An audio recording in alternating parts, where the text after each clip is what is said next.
अगं काय झालंय तुला? ही माणसं आवडत नाहीत ना तुला, मग त्यांच्यासोबत कोणती बसून कशी काय येऊ शकतेस? जरा मूर्ख आहेस का तू? तुला जर असं वाटत असेल ना आपलं पितळ उघडं पडू नये तर मुकाट्याने जेव. आणि सारखं सारखं माझ्याकडे असं बघू नकोस. जेव.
बाप्पा, आज तुझ्यामुळे आमचं हे घर गोकुळासारखं भरलंय.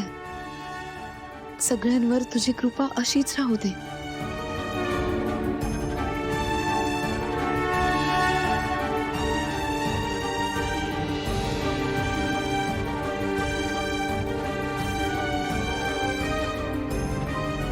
तिलोत्तमा मॅडम, तुम्ही कसलीच काळजी करू नका. सण आनंदात साजरा होईल.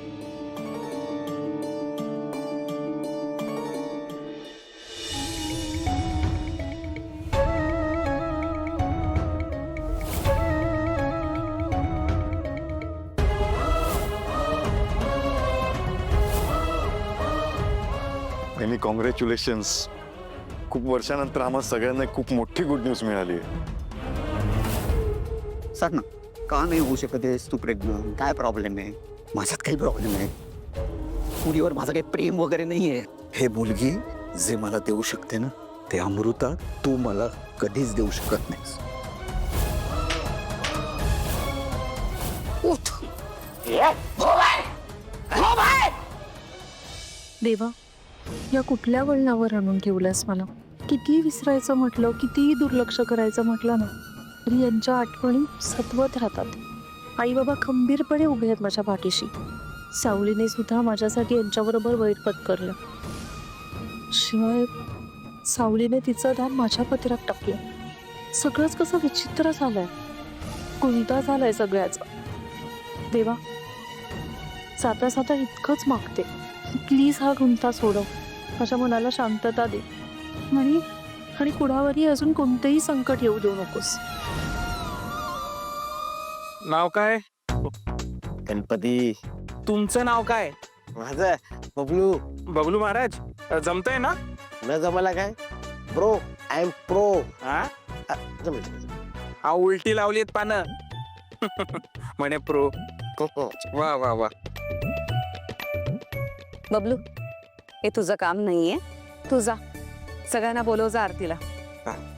बबलू, पंचामृत घेऊन ये जरा. नेमकं जाऊ कोणाकडे? पंचामृत आणू की आरती सगळ्यांना बोलवू? अरे सगळ्यांना आरतीला बोलवून घे आणि येताना पंचामृत पण आण. सगळ्यांना बोलवता बोलवता पंचामृत आणू कधी? बबलू कन्फ्यूज होऊ नकोस. गुरुजींना काय हवं नको ते मी बघतो. तू फक्त सगळ्यांना बोलवणार. पंचामृत आरतीला बोलवायचंय. हा तुला सगळ्यांना बोलवाय.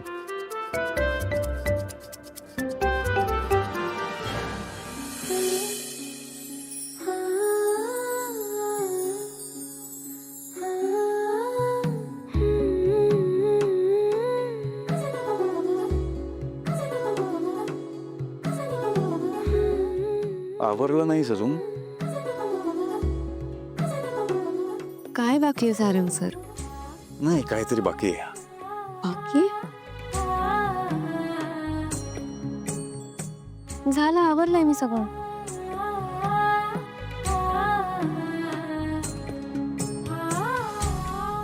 हे बाकी आहे.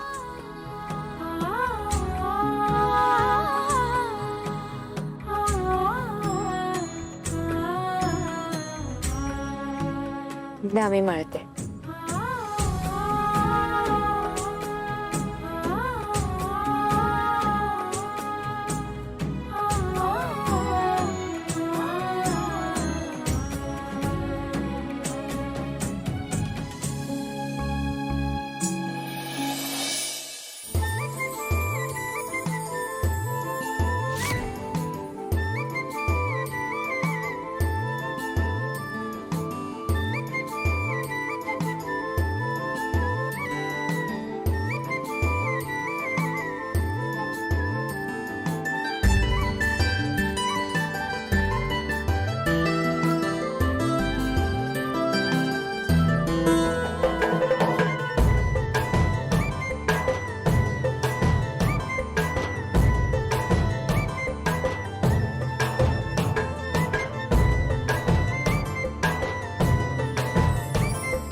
सा